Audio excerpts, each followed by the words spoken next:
pull up a chair, get comfortable. This is the Book Tender, and my name is Devin. And today, boy oh boy, do I have one for you. We are discussing Butcher and Blackbird, the first in the Ruinous Love trilogy. What the heck is this book? You know, it was a ride.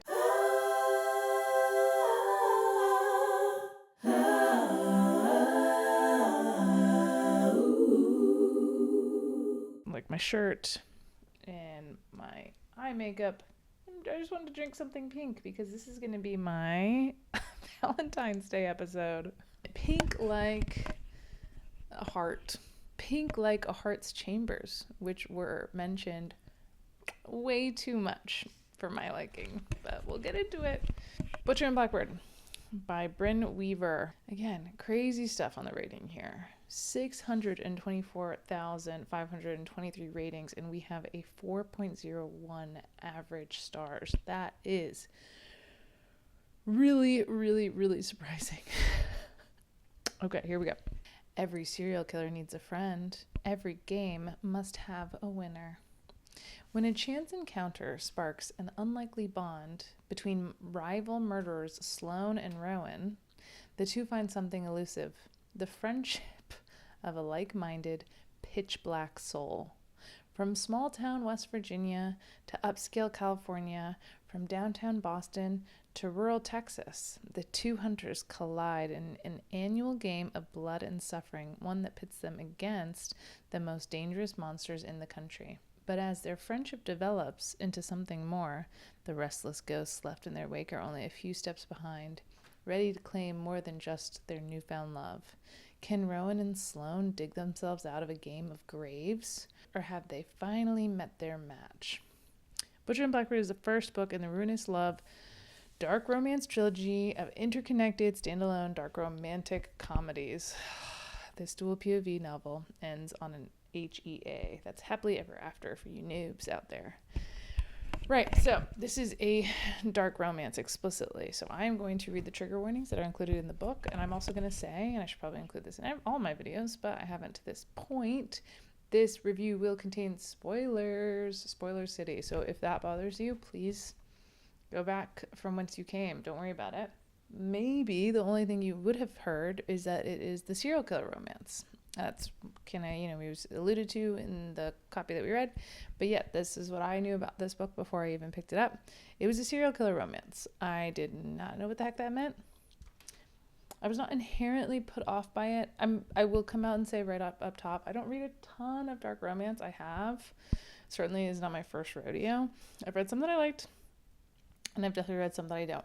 I am not opposed to dark content that falls under the umbrella of dark romance, etc. at all.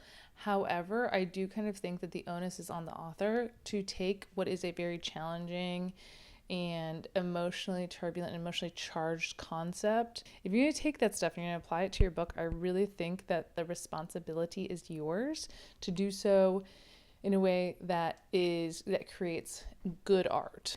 Okay, content and trigger warning. Eyeballs and eye sockets, amateur surgery, skin ornaments, chainsaws, axes, knives, scalpels, a lot of sharp objects, accidental, not so accidental, questionable use of a mummified corpse, lobotomized manservant, ill-advised use of kitchen implements. I'm sorry about the cookies and cream ice cream, parentheses, I'm not really.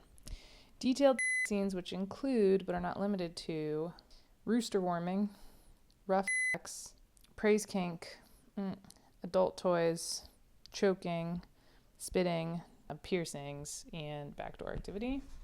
References to parental neglect and child abuse, parental loss, not depicted. References to child sexual assault, not in detail. There's a playlist at the beginning. We're just going to swip right over that. Oh, there's a prologue, too. Wait, I feel like I didn't read the prologue. Butcher and Blackbird, annual August showdown, 7 days. Tiebreaker by rock, paper, scissors, best of 5. Winner takes the Forest Phantom. By the way, the Forest Phantom is never once mentioned that I know of. Maybe mentioned one time in the whole actual text of the story itself. So we start with our FMC Sloane. That is her real name, apparently. She is caught in this cage. She is a serial killer of other serial killers. The man that she killed is dead. He's right outside the cage. Has been there for 3 days. She's pretty much SOL as far as I'm concerned. That's a tough position to be in. But then it's Rowan, another serial killer of serial killers and our MMC. How does he end up here? Why does he show up right now? How do both of these people know who this serial killer is, and they both kind of triangulated and decided to come after him at the exact same time, even though they both live in completely different parts of the country? None of these things are answered. They're not even attempted to be. There's no attempt to answer. A lot of normal, decent, logical questions will pop up in your head as you're reading this book. Your best bet is to just let that pass on by, because the author is definitely not going to try to answer it in the text. That's for sure. Our MMC is Irish. Rowan. I am at times going to attempt to do an Irish accent. I used to be able to do it pretty well because I spent a little bit of time living in Ireland, but I'm pretty sure I've lost it. And sometimes it goes either Australian or Southern. So this should be a fun little game for us all. She's looking rough because she's been trapped in this cage and it's hot, and she has water, but obviously otherwise she's been in a state of captivity. When Rowan appears, she's singing Blackbird song. Now, I was thinking that it was going to be the Beatles song. I don't think it is. She says, I renounce my wicked ways just out to the earth, or to the air around her, to the space that she's in. And then we hear another voice say, let me see if I can find it. That's a shame. That's a shame. I bet I would like your... Nope, that's British. That's a shame. I bet I would like your wicked ways. Yeah, maybe, sort of. I startle at the sound of a man's deep, smooth voice, the cadence of a faint Irish accent, warming every note. Ye seem to be in a predicament, he says. A lopsided grin sneaks across his face, the rest of his features sheathed in shadow. So he reveals that he knows who this person is that she's killed, Albert Briscoe, also a murderer. The Beast of the Bayou. Everybody has nicknames. There are entirely too many nicknames in this book. They're all over the place. It's absolutely ridiculous. Short brown hair, artfully disheveled, strong features but not severe, a sly smile with perfect teeth and a straight scar that cuts through his top lip. Lips that are far too inviting given my current state of captivity. The bottom one a little fuller than the top. I shouldn't be thinking about how I would like to bite it. Not at all. But I am. Ew, gross. Wait, are we talking about you eating his lips? I'm confused. By the knife that is sticking out of Albert Briscoe, this guy, this MMC, clocks her, our FMC Sloan, as a killer as well. I'm guessing you made it your business too, judging by the quality of the hunting knife stuck in his throat. Handmade Damascus steel. Where'd you get it? Nope, see, I'm going Irish or Australian again. I sigh. My gaze lingers on the body of my favorite blade before I press my cheeks to my drawn-up knees. Etsy. The guy chuckles and I pick up a little pebble in my enclosure just to drop it on the floor. I'm Rowan, he says. Nope, see, that's so Australian. Or you might know me as the Boston Butcher. The Massacre of Mass. I shake my head again. The Ghost of the East Coast. I sigh. I've totally heard of all those names, even though I'm not telling him that. So, I was slightly charmed by this first interaction. I did look forward to them explaining how a 23-year-old girl, that they reveal that she's 23, is an active, serial killer who's hunting all these, how does she do what she does? She would need some very particular set of skills. But again, no. He's got all these aliases. She also has an alias, which is that she's called the Orb Weaver, just the one.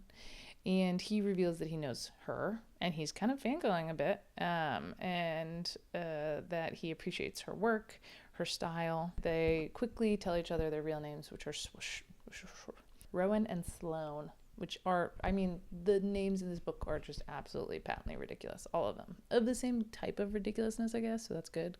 Points to you, author. This man is enthusiastic about meeting her. He is not hiding it whatsoever. He is very forthcoming about his adulation towards her. But she's obviously in a predicament, so he's kind of taking his time. He's not quite opened the door yet. We're in her POV for this chapter. I did like that she was annoyed by him because he was kind of annoying. But eventually he says, "Come on, Blackbird, I'm in the mood for a barbecue. What do you say?" And he lets her out. This chapter opens up we've switched to Rowan's POV. They go to a diner where they get beers and then they get barbecue. I have never once in my life been to a diner that you can get barbecue. And I don't think I've ever been to a diner where you don't get beer at a diner. And it's really not barbecue. It's like breakfast foods. That's what a diner is. But I can't get caught up in this. He is smitten with her right away. She is beautiful to him. And he is just overly aware of that, and we're in his head, so he's just reminding us that, and how much he's obsessed with her work. And it is instantaneous lust for sure, but pretty much instantaneous, like obsession, love, adoration. She's kind of jumpy. She's like tracking the room, checking the exits. She's chosen a place for them to sit in this diner that's equidistant from the exits. Sloane twists her damp hair over her shoulder, and my gaze drifts down to her chest, as it has every 2 minutes since she's walked out of Albert Briscoe's bathroom with a Pink Floyd t-shirt on and no bra. It's maniac pixie dream girl. It's a manic pixie dream murderer. I mean, can you just imagine the media circus, the insanity of having not just multiple active serial killers, but then also other serial killers who seem to be focused on killing the serial killers. Because she has a very specific style and an alias that the news uses, and she only kills other serial killers. So this would be like the biggest story ever. For her to just kind of get caught in this way, nearly get taken out, seems like a massive mistake, but we don't really address it as such. And we're still in Rowan's POV, and he's like, There's never enough risk to scare me. There's never enough reward to satiate me until now. He's like, we can have a friendly competition to see who can kill him first. And so they basically set up the rules of this annual hunt competition that they do against one another. And that is the prologue that I read at the beginning about, like, once a year, winner takes all, blah, blah, blah, that type of thing. They agree to that. Next chapter. It's 1 year later. We're back in Sloane's POV. She is in Raleigh, which is where that's her home. And this girl has a need for murder, not speed. She has a need for murder. She is looking at her phone, though, and she's kind of refreshing it, very focused on it. And then we kind of, literary, like text-wise, kind of, it's a zoom out situation. And we realize that she is in her kill room, and she already has a guy strapped down. It's such a loosely conceived of plot. Even this most essential part of the rules and how this game is run, truly the rules are just that Rowan's brother, Lachlan, who's also Irish, he texts them both a location. It's as undefined as a whole town in a state, and they go there and then they find the person there who he was meaning them to, and then they have to try to kill that person first between the two of them, and they have 7 days to do it or it's forfeit. They just, all of the close people in their lives just know they're both serial killers, and they're all just fine with it. It is treated as though they are underground drag racers. Like, it's your little hobby, your little compulsion. There's some language in this book that is, like, there's some sentences in this book that are just, they are desperately in need of a second pass. But the thrashing of flesh on steel irritates me, stoking the itch into a biting torment like talons that scrape at my gray matter. I think that there is a way more concise, way more evocative way to explain what she was just explaining, which is basically that she's, she has this need to kill, basically. So while she's in this room, this man she's about to kill, waiting for these directions, she gets a call from someone named Lark on her personal cell phone, which she just picks up. Lark is her BFF, who also just knows about what she does and treats it like it's no big deal whatsoever. And she's kind of in her head talking about how relief and satisfaction basically is harder to find with, like, each subsequent kill. So this concept of this game is really exciting. His brother texts them both in a group chat. Ivydale, West Virginia. They have 7 days. Time has started now. Let's go. Next chapter, we're back to Rowan and his POV with his brothers Lachlan and Fionn. The three brothers, or at least him and then Lachlan are the MMCs for this entire trilogy. So again, from the very beginning, we're kind of like, we're making these characters. They're not real people by any means. They don't at all feel like people you would ever meet. Let's just get a little sense of this color. You've had your head in your ass and butt fuck nowhere playing town doctor. That's why, Lachlan snickers. Come back to Boston, Fionn. Stop wallowing like some Hallmark movie sad man cinder whatever, and come home to practice some real medicine. Fionn, his youngest brother, is a doctor. I don't really understand what practice real medicine means. When he meets my eyes, Lachlan's brief smile is grim. Night shift, I ask. Night shift, he replies. By day, Lachlan runs Kane Atelier, his specialist leatherworking studio where he creates beauty from the skin of death. Beauty from the skin of death. Nope, sorry, that's not what he's doing. A dead animal's skin is not the skin of death itself. It is just a dead animal skin. It is hide. It is leather. It is not death's skin itself. But by night, whenever Leander Mays calls, my brother becomes the ruthless tool of the devil. Oh, this is another honker of a sentence. Personally, I enjoy taking the lives of whatever scumbags happen to float my way through the hellish soup of modern society. Lachlan, I don't know if he enjoys much of anything these days. He kills with purpose but shrouds himself in cool detachment. Unless he's carving hide with his hands or taking the piss out of me and Fionn, I don't think life matters to him at all. This is going to be interesting because, and it's the same with kind of the characterization of Rowan himself, we are told one thing and then we are showed something completely opposite. At points, he talks about Lachlan saying he doesn't really know if he enjoys much about anything. He's got all this cool detachment. Lachlan that we see in the book, very friendly. All of these friends, very convivial, very seemingly close to everybody in his life, like accessible, available, emotionally present. Same thing with Rowan. We're told Rowan's not sure if he could even, if his heart even works, if he's even capable of that. He is the most immediately obsessed, loving, overtly gushing, like full mind, body, soul attachment to this woman that I've ever seen, maybe in any book ever. So what are we talking about? This is a time where I'd like to say there was so many opportunities to have a more robust plot or subplot emerge. No, not what's happening. They're officially on to their first hunt/game. They go to Ivydale, West Virginia, where they end up at this inn.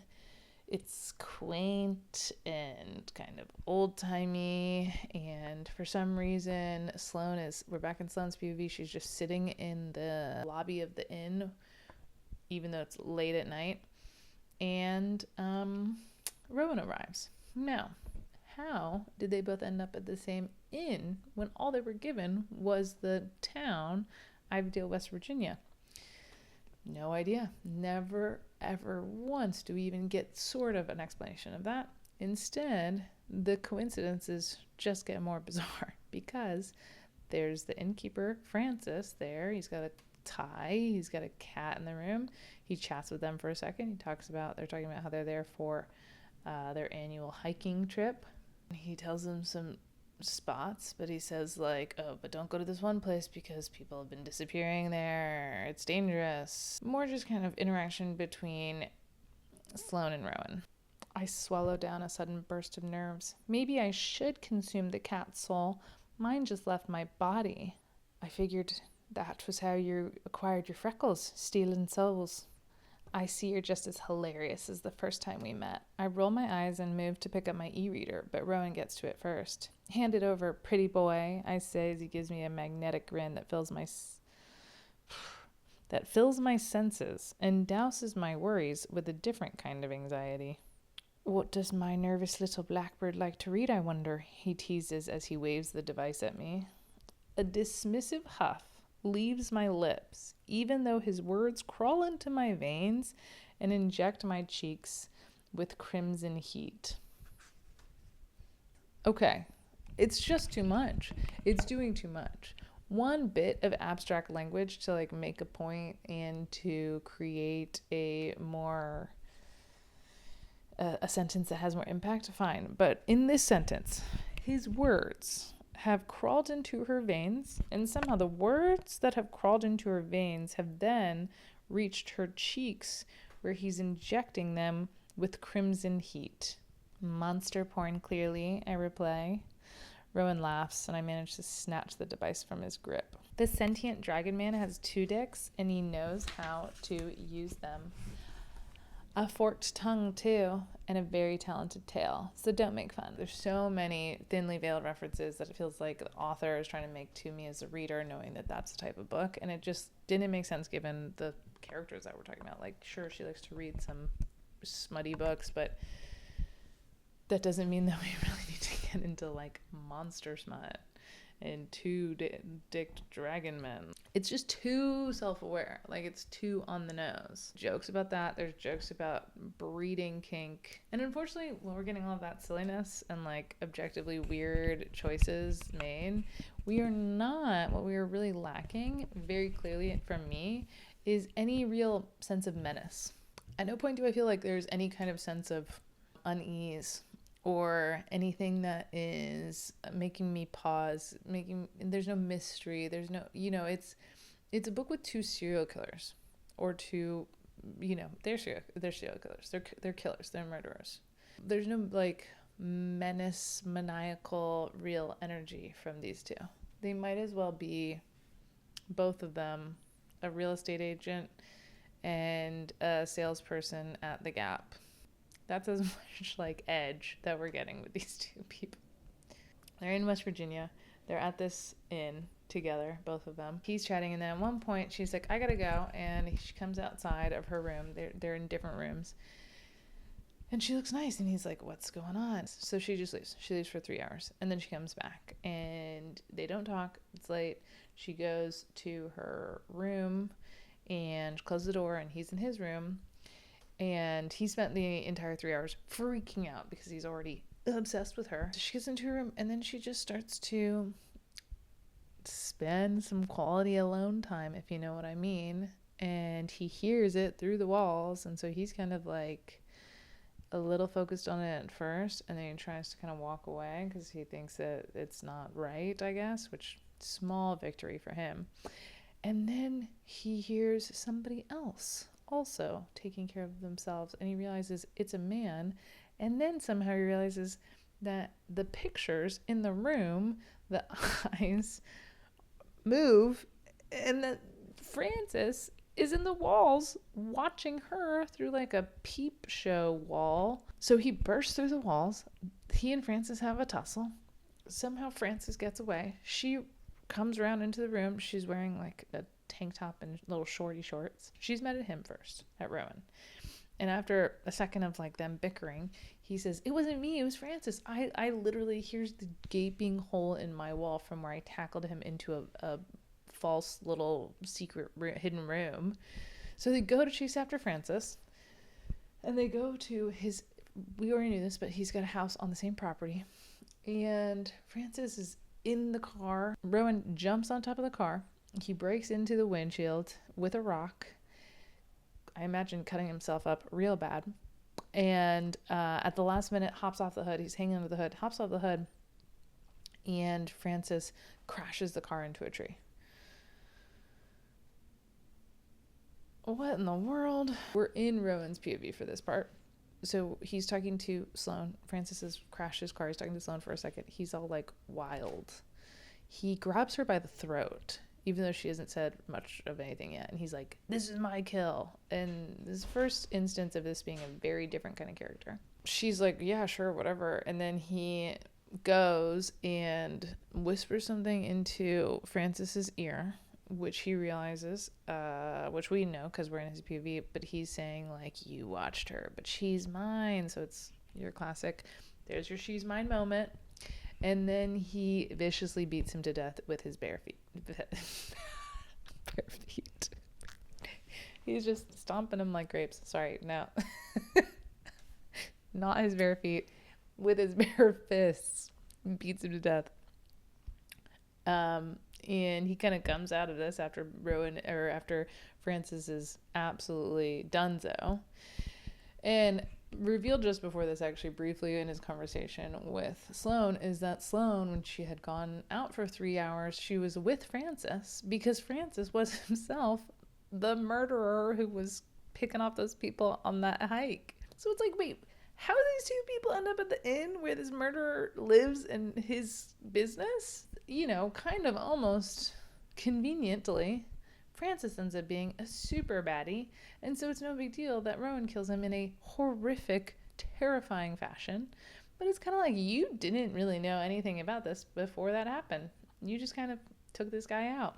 But what's more important to this story is that Rowan is feeling unsure because Sloane's not immediately right behind him after he kind of like comes out of his reverie.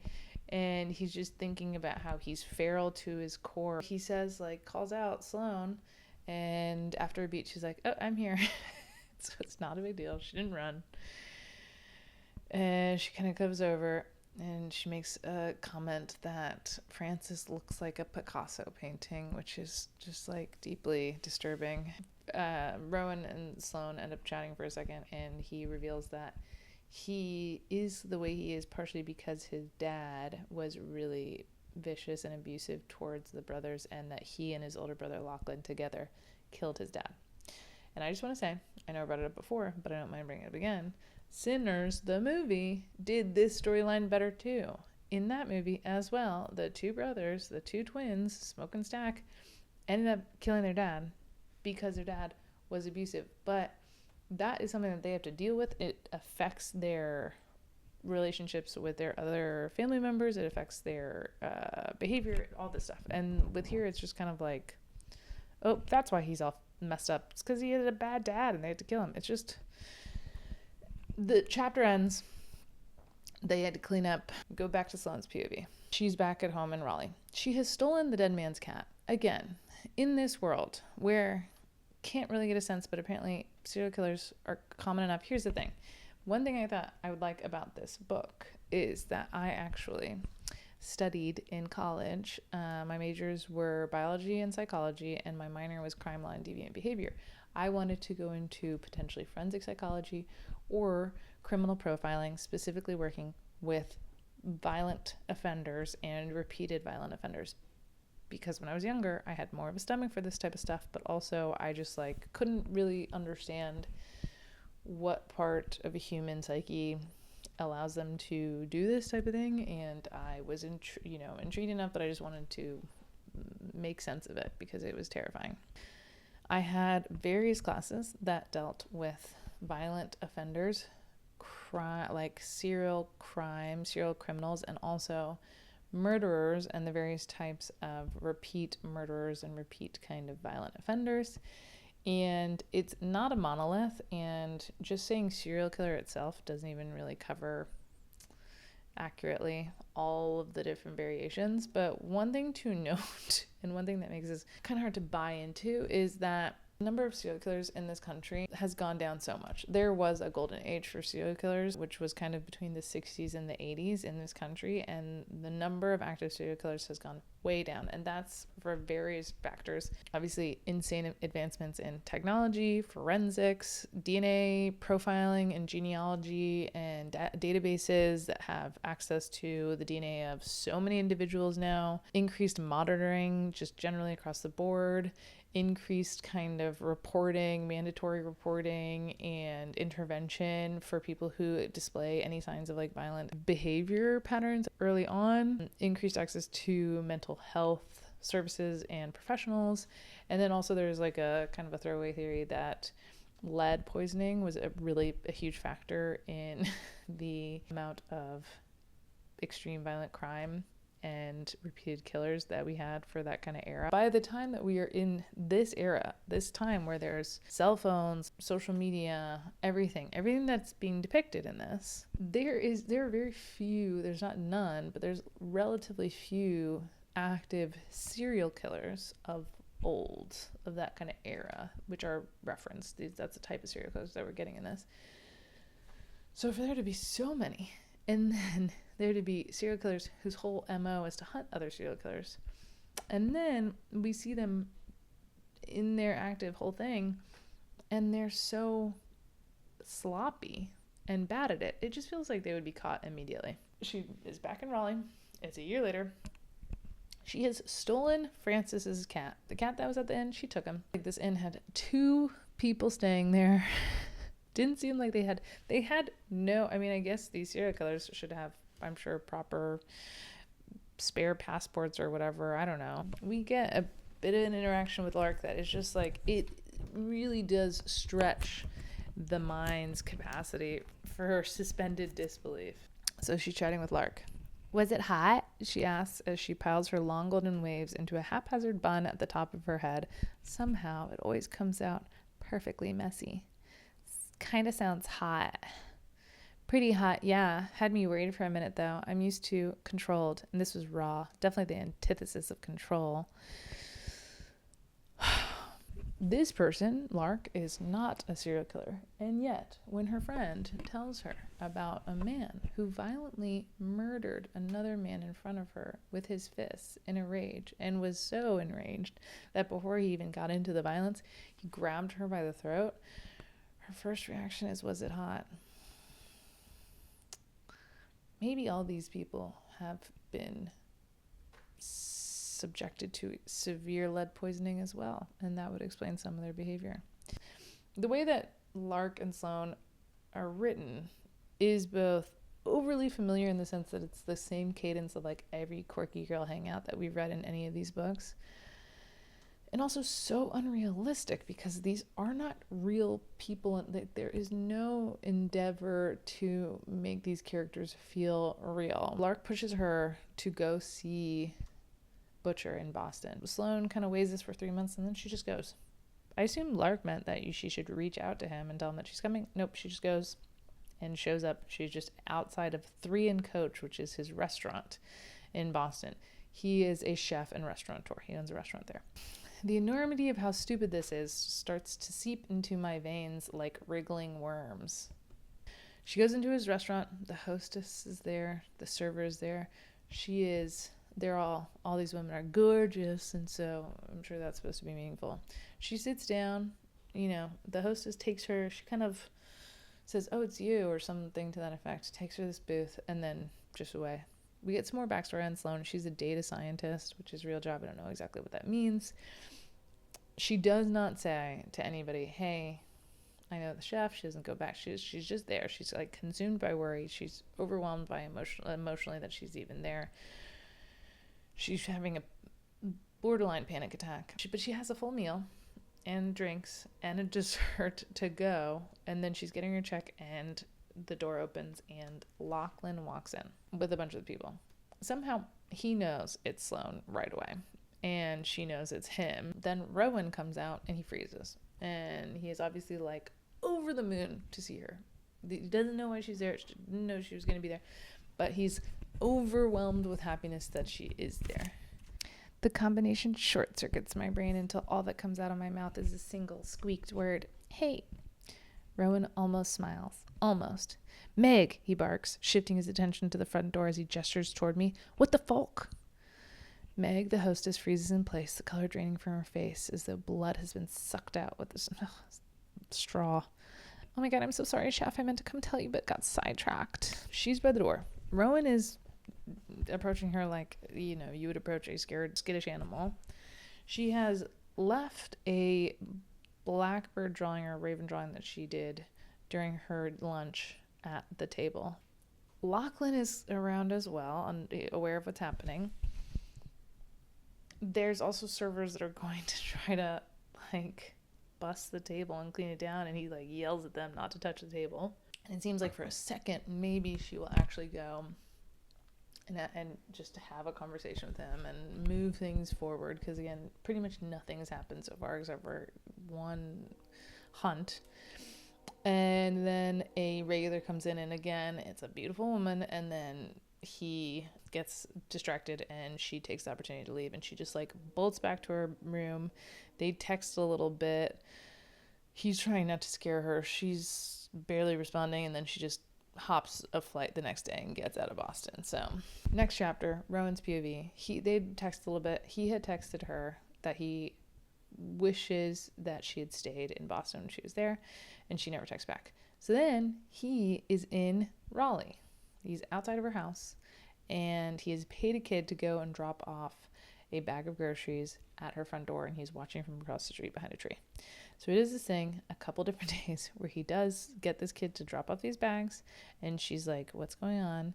And then they get on the phone, and he talks her through cooking these meals that he's gotten all the ingredients for on the phone. So she thinks that he's doing this remotely from Boston, but he's actually right across the street, and he's sitting there and watching her. But he never goes up and talks to her. I would say that's so much more stalker. Like, why didn't you have her do something like this? She's supposed to be the stalker. He's much more effective of a stalker than she is. I guess this is relationship development. This is what we're going to get, and we will not get upset. So it's time for another annual hunting game. They're in Calabasas this time. This is a section of the book that was by far the most disgusting, and I'm sure this is the part that people talk about the most. It was just rough. I'm going to try to keep it brief, but some stuff I'll need to say explicitly. We're back in Sloane's POV. She's figured out the person that they're going after. Calabasas, I don't know exactly where it is, but it's like near Malibu, I think, and outside of LA. Huge area. Again, if all they were told was Calabasas, California, and they were supposed to find a murderer there in a week, that would be really hard, but she's done it somehow. This man named Thorsten. She is currently at the Bar Lakes to hang out, where he usually finds his victims, I guess, and she's like, there's an art to snaring a man like him. She's having a chat with him. She's like getting him to invite her to his house. He is British, possibly, like a wine snob, also a cannibal. Cool. Rowan crashes this introduction that she's orchestrated at this bar, and it turns out that Thorsten invites them both for dinner, and they accept. So they go to his house. She knows what's up. He does not. She has not told him overnight what they're walking into, and he apparently never does any research, so he just truly does not know. So when Thorsten serves this fine wine to them, she knows not to drink it, because apparently his MO is to drug the wine, or to like, incapacitate his victims by drugging them. Who knows how she knows all this information? Again, we're just not going to get into it. So he drugged the wine. I just got to say right now, by the way, again, me just chiming in with this useless knowledge that I have. If there is a character in your book, and this character is like a douchebag, wino, gourmand type of snob, and he's going to pour a bottle of a nice Italian red, that bottle is not going to be Chianti. Let's be real. It's not going to be Chianti. Jesus. Barolo, Brunello di Montalcino, Super Tuscan, an Amarone di Valpolicella. Come on, like, I'll take a Barbaresco. It is not going to be a Chianti. That is not high-end Italian red wine. That's what they have. And then he immediately follows it up with serving a beef niçoise. And let me get through this. It's not beef niçoise, it's humans. Because there's also a lobotomized man there who's just like acting as his servant. Rowan is clueless, so he eats this beef niçoise, which is human meat. Drinks the drugged wine, and eventually he passes out like mid-eating this.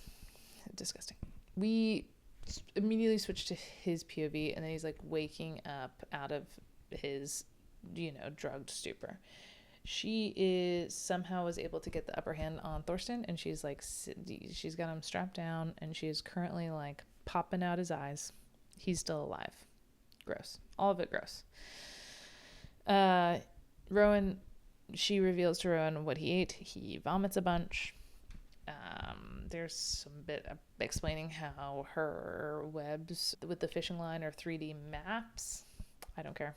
She gives a whole speech in this room to Thorsten about how she got into doing this because she also needed to protect herself and somebody else from men like him, and blah, blah, blah. And so we find out that she does this because her BFF Lark, they went to school together, and there's a man there who was abusive, a teacher, and he was abusing her, and then he abused Lark, so she had to kill him. And so that was her first foray into this.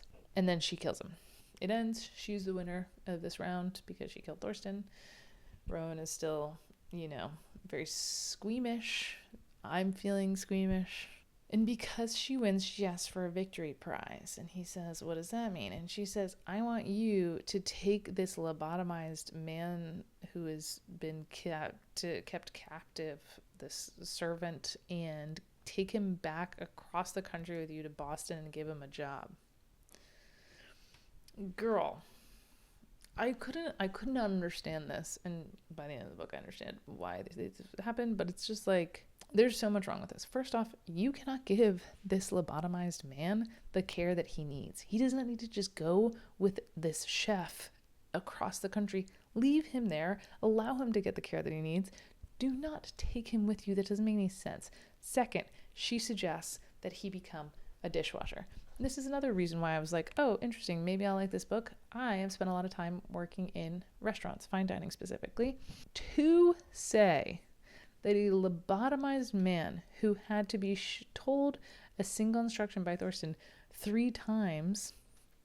Look, I don't really understand what people act like when they're lobotomized. It's been a long time. I don't think I've ever even heard of anybody in real life getting lobotomized. But to say that that person can just become a dishwasher at a busy restaurant is so offensive and so demeaning to working class people, because dishwashers are basically the backbone.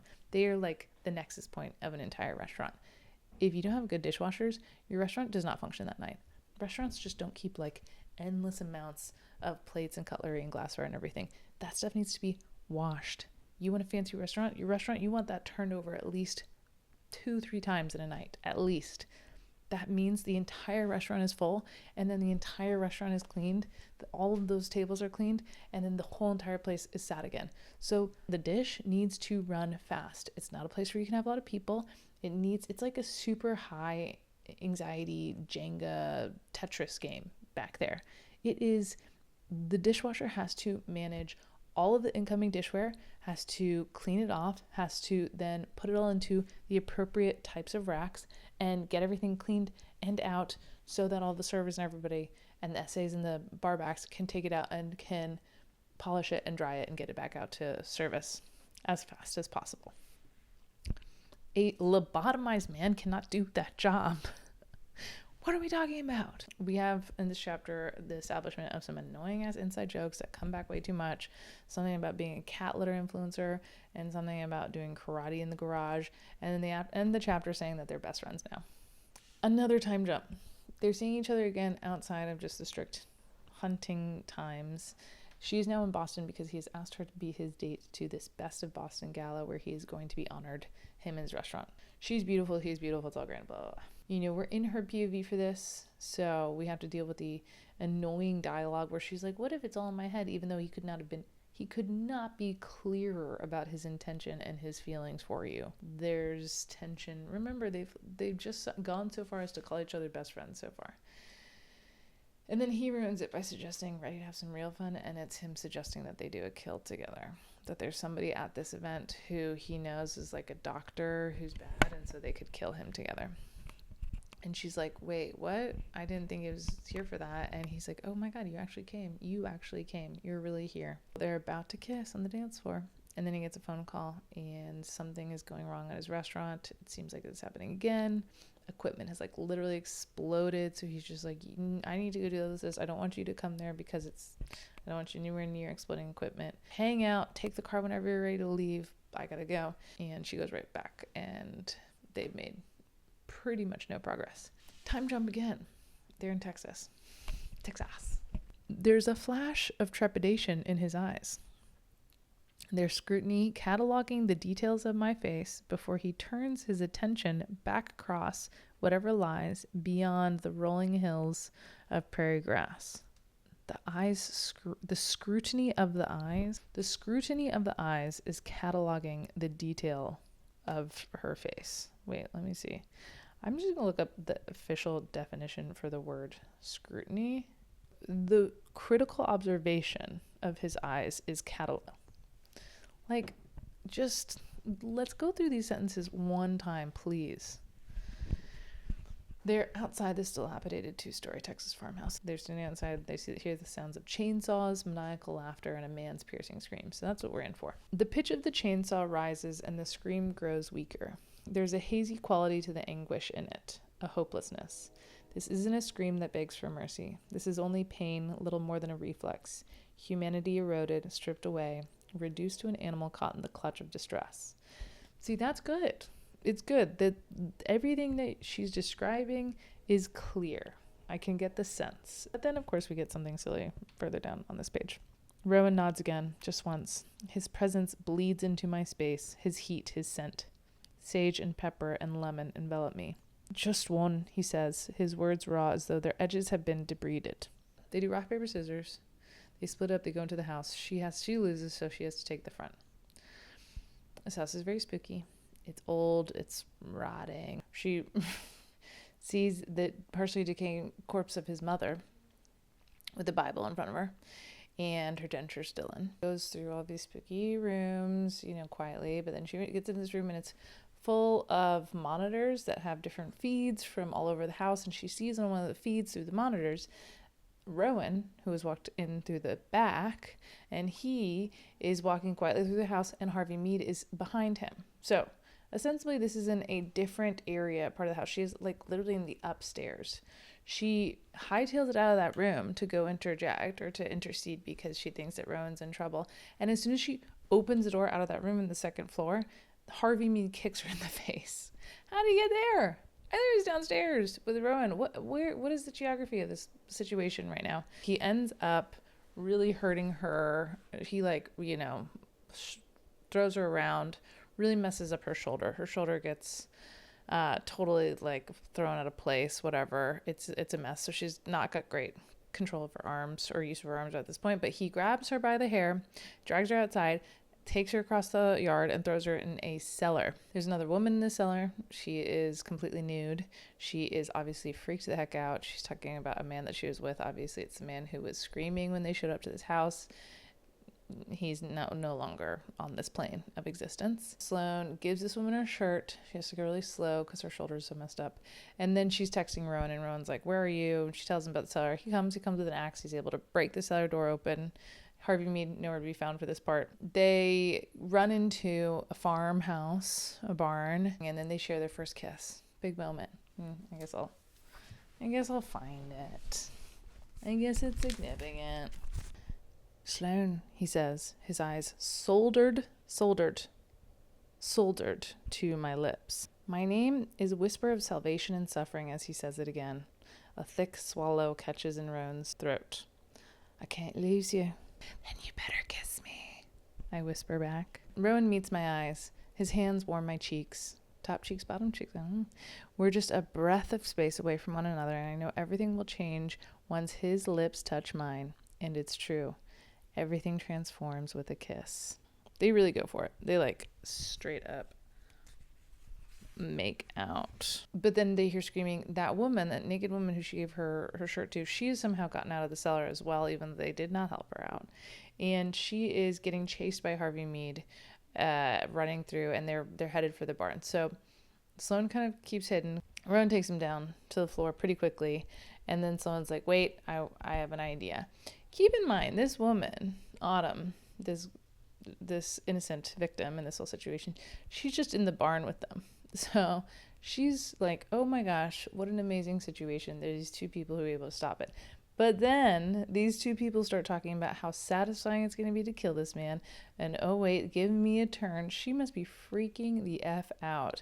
Because in Sloane's internal monologue, she's talking about how even though this woman, Autumn, has no shoes, it's going to be hard, but she'll be able to go find help down the road. When she does that, if that's your plan, you're going to let her go, great. She's going to tell the authorities about you and Rowan as well as Harvey Mead. She is also going to give them a very detailed description of you, of your relationship, of how you operate, the things that you said. And then also she's definitely going to be able to tell them your real first names because you've been using them. And then she's like, wait, I have an idea. She runs into the house. She grabs the mummified corpse of his mother. Rowan has pinned him to the ground with he's driven nails into his hands. Very stigmata, I guess. She slowly kind of drags this mummified corpse up Harvey Mead's body, and he's not really aware, and then he looks over, and it's like right here, his mother's mummified face. And so he screams, and he's freaking out, and Harvey Mead lets out a blood blistering, I don't think, scream. "You've been a terrible bad boy, Harvey," I say in my best imitation of an old woman's voice as I continue sliding the corpse toward Harvey's face. He struggles, trying to kick it off, but Rowan intervenes and holds his good leg down. "Good boys don't chop people up with chainsaws." Another desperate scream. He's absolutely losing his shit and can't do anything about it. I take my sweet, sweet time. I enjoy every second of Harvey's torture, slowly dragging Mama Mead up his torso as strained breaths saw from his chest. That exact descriptor must have occurred at least 12 times in this book. Mama Mead and Harvey finally come face to face. "I think you deserve to be punished." This is very dark," Rowan says behind me, though he doesn't sound like he's complaining. "Shush you, Mama Mead's got some things to say." I jostle the corpse's head around as Harvey screams and squirms. The dentures fall out of her mouth to land on his face, and he enters another dimension of fear. Oops, my bad. Anyways, so he's so freaked out by this that he literally has a heart attack and dies. And they're like, "Oh my God, you literally scared him to death." We don't really talk too much about like the mental health aspects of this. I think that that's like a tough thing to go into, and we've seen in this, dark romance world, we've seen people attempt to incorporate mental health and like name the mental health disorder and do it really, really poorly and represent it in a really poor fashion in a way that's like offensive and derogatory to people who suffer from that same disorder. I can understand why the author didn't want to go down the rabbit hole of mental health prescription and representation, but it is kind of a glaring omission given everything else about this book. They escape. Harvey's dead, but obviously Sloane is super, she's really, really hurt, so they have to go to Nebraska. Rowan's going to take her to his brother. They show up. There's this woman there. She's on crutches, and she uses her crutch to attack Rowan. She's like, "Who are you guys? Who are you?" But she's also like a carny, a circus carny, and I guess that wouldn't be a carny, a circus dweller. Eventually she calls his brother Fionn, and she's on the phone with him, and he's like, "You gotta prove to me," he says, "you gotta prove to me who you are, confirm your identity by telling everybody, tell me your childhood nickname, Rowan." And then he says, "Shit flicker." Everybody laughs and laughs. They have a great time on that one. Fionn comes home, back to his house eventually, puts her shoulder back in place. Doesn't need surgery, yay, because that would be awkward. This woman is staying there, so it's just one guest bedroom, so Rowan and Sloane have to share a room. Because again, we're like 190 pages in, and for some reason we've been pretending like we're not hurtling through space toward the inevitable, which is that these two are going to smang, obviously. And he's going to help her have a bath, because she hasn't had a proper bath. And he goes, they're in the bathroom, and they do a whole scene where they're in front of the mirror, and they're staring at each other, locked eyes through the reflection, and he's slowly unbuttoning her shirt, and then she's just got like a crazy melange of bruises, but that turns them on, because they're crazy psycho weirdos with dark souls, twin flames, but dark. So her move is to just get totally naked. We have this whole bit where we have to acknowledge the fact that Sloane has piercings, not just in her belly button and her little, she's got them downstairs as well. He's just like, "I love you," basically saying like, "I love you, warts and all." And all of her warts though are just temporary bruises, because otherwise she's the most gorgeous thing ever. We get their first intimate scene. Two serial killers going at it. It's gonna be crazy, right? Nasty, freaky. Not really. Actually, like pretty classic stuff. He is dominant, super dom daddy vibes, very vocal, and we're getting a lot of like, "Be careful what you wish for. I'm gonna make you regret saying yes to this. You're gonna be begging me to stop." He says something like, "I told her I'm no angel. I don't think she believed me, but she's about to find out I'm the devil she never knew she needed." Okay, all right. So they're having like a marathon. I mean, it goes into the next chapter, and like they're still going. And at one point he gets up, and she sees his back, and she realizes that little Raven Blackbird drawing that she left on that piece of paper when she crashed his restaurant and then left almost without talking to him at all. He has gotten that tattooed on his back. Like across his back. But don't worry, even though he's done that, we're still going to have plenty of opportunities for her to be like, what, does he really like me though? And they're all having like a fun little chat, and Fionn saying to Sloane, you know, you should probably take time off work, rest your shoulder.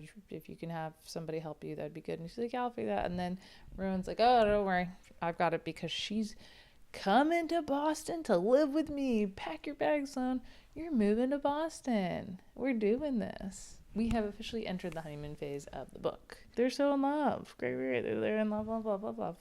Rowan comes out. He chats with Lark. Everything's going great. She puts a gold star in his face because she's quirky like that. And Rowan's like, okay, son, I need your help. Follow me. He takes her to his new restaurant because he's opening a second restaurant. And he reveals when she goes there that it is called Butcher and Blackbird. This I liked. I'll give it to him. This I liked. It was cute. Yeah, there's another table for her, and this time it's etched, and it says Blackbird's table. Blah, blah, blah, blah. So he takes her in the back, and he's like, I need your help with a job. And then they do a bunch of cooking together. Cute. Very cutesy. Then he's like, okay, now stand by that table. He pulls out a bunch of already pre-made desserts. He's like, go stand against that table and pull down your underwear. And she does. And then he just puts himself inside her and stands there and makes her taste a dessert and tell him the first fruit that comes to mind because it's missing something. Thank God that was not how things were run when I was working in a restaurant. He just exits right back out and tells her to go out to her table because he's going to finally have the meal he's been fucking dying for. He's going to eat out on her tab. And through this all of the scenes that are of her and him in this restaurant doing this stuff, such a wasted opportunity. Not once do we get an on-page yes chef. Not once. We're not going to get a yes chef. It has broken through to the mainstream now with that one show that keeps being billed as a comedy, but it's like The Bear, not a comedy at all. Saddest show ever to be called a comedy. It is opening night for his new restaurant, Butcher and Blackbird. Obviously, chef is stressed.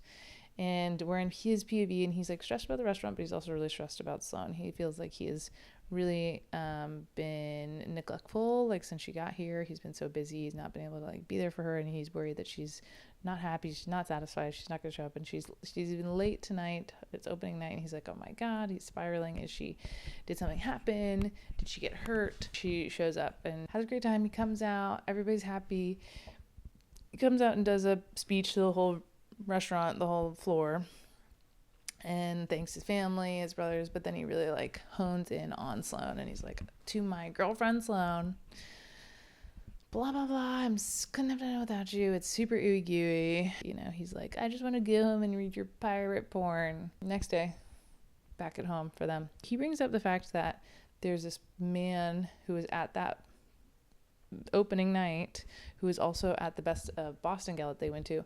This guy who's a doctor who he wants them to kill. And then he suggests, what if we did it together this time instead of as adversaries? Which is already kind of like cool that you could have gotten that away with that. But he says something about how he's just so worried about her. And now he's just so worried about her safety that it would be easier with everything else going on if they just did it together. And she clams up. And she like there's not a fight. She doesn't go psycho. They basically have, it's basically a non-conversation. It just kind of stalls out.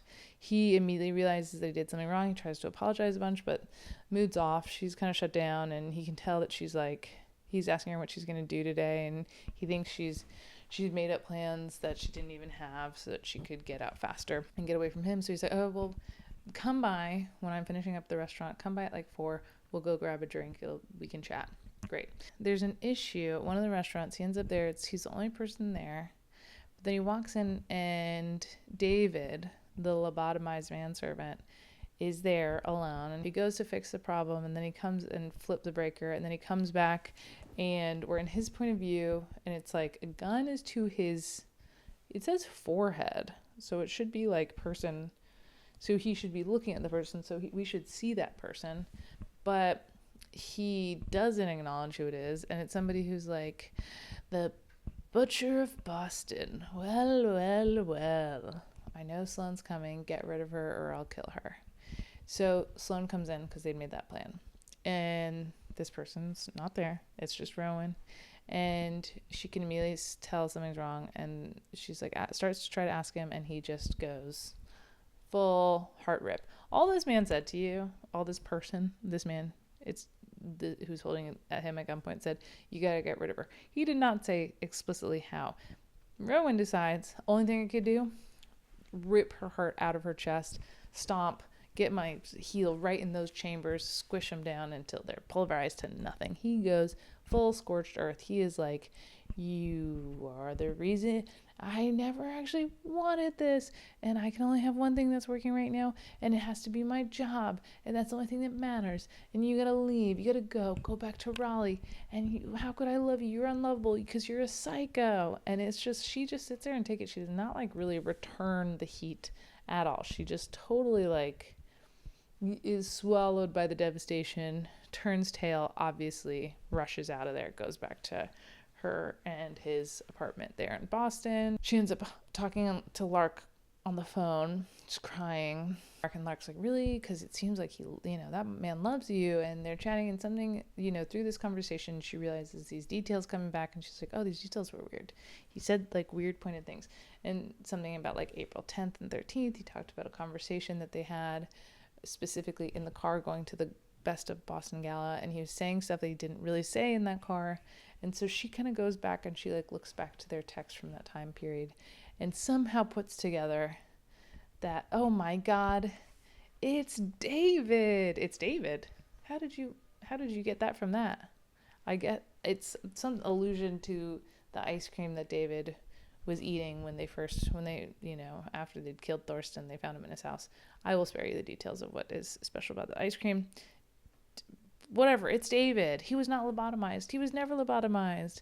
So David was faking it. And we go back to Rowan's POV. David's got him all tied up and he's torturing him with a mandolin, that like thin slicey thing. I actually just used it last night to slice some eggplant. Thank God this did not come back to me. There's more cannibalism stuff. It's gross. He's threatening Sloane. Of course, Rowan's losing his mind because he loves Sloane. Because Sloane had put in her own camera, because she's a stalker when it's convenient, she's able to see. She runs back. She goes back in. She uses her key to get in the door. Takes this gun that David used, but he kind of put aside. They have this whole conversation where she's like, I don't really even care about Rowan. She's not looking at him. There's parts of this conversation where David implies that he knows about her and Lark and like Lark's family and something about people like us. And there's some kind of never really expanded on. Oh, and after she realized, she called Rowan's brother Lachlan, and she was like, tell me as much as you know about this guy whose name she suddenly now knows his last name. How did you get that information? He's pretended to be lobotomized this whole time. I just again throw that into the giant catch-all of she has hacker abilities. Hello, David. I'm so happy we finally get a chance to talk, she says. And then she lowers the gun. I was wondering when you'd finally make your move. Her smile takes on a dark edge. We're in Rowan's POV. A sharp edge, one that slips right between my ribs. Sloane doesn't look at me, not even a glance in my direction. She keeps all her attention on David, warmth and wonder in her eyes. I admire your work, she says. The South Bay slasher. I assume you befriended Thorsten while you were still in Torrance, am I right? David smirks before raising a glass to his lips and taking a long sip of wine. So you've been stalking me. Can't say I'm entirely surprised. Sloane shrugs. I like to know who's out and about. I know, and I've been doing some stalking of my own. I'm aware of the caliber of prey you hunt. You're here to kill me. If I was, I would have done it already. And then David says, I was watching your special little moment with this asshole a couple of hours ago, don't forget. I know pain when I see it. He's talking about like when he broke up with her. You could say it's my specialty. And it was a very convincing performance, wasn't it? Did you befriend Thorsten to find me? She asks with a flirty tilt of her head. More like to defend myself. I had an idea you might come for me someday. I had an idea you might come for me someday. David says this to Sloane. I figured if I made friends with someone like us, I might have a buffer every August when people of our nature tend to wind up dead. Of course, Thorsten didn't know he was being hunted, so I suggested I could pretend to be his fucked up servant for the night while he scratched his itch with the serendipitous appearance of two seemingly perfect victims. Yeah, I just don't really understand what that means at all. I had an idea you might come for me someday. Is this because now the whole serial killer world knew about their annual game? I don't know. It's confusing. And then he talks about Lark too, and like the Montagues or whatever her last name is, and I didn't understand what the connection was between David and Sloane / Lark, and it didn't really make sense to me. I didn't feel like it was properly set up, but I'm sure other people got it. So she kills him, gets him in the neck with her scalpel. We get an epilogue. Sloane and Rowan have talked it out. They're good. The next time they go to kill somebody, finally, this doctor that Rowan's been after for so long, they do it together.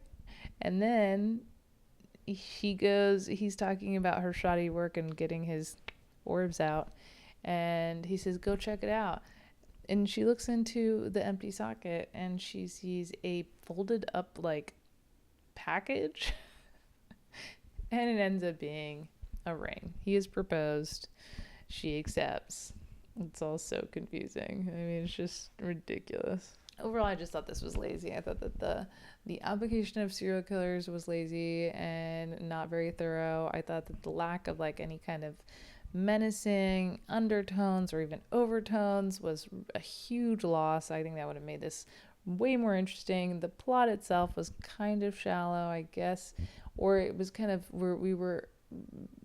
I think we suffered from being less committed to either being focused on the plot around like the serial killer aspects or focused on the plot around a reasonable reason as to why their love or their ability to be together was delayed. Overused phrases. Ready? Breath sawing from chests. Any emotions, actions, or even types of water injecting into veins. Anything about the heart of the chambers. Blushing, smirking, or the dichotomy of these two actions. Lips sliding between teeth. But thank you. All right, I'll see you next time. Happy Valentine's Day, love birds.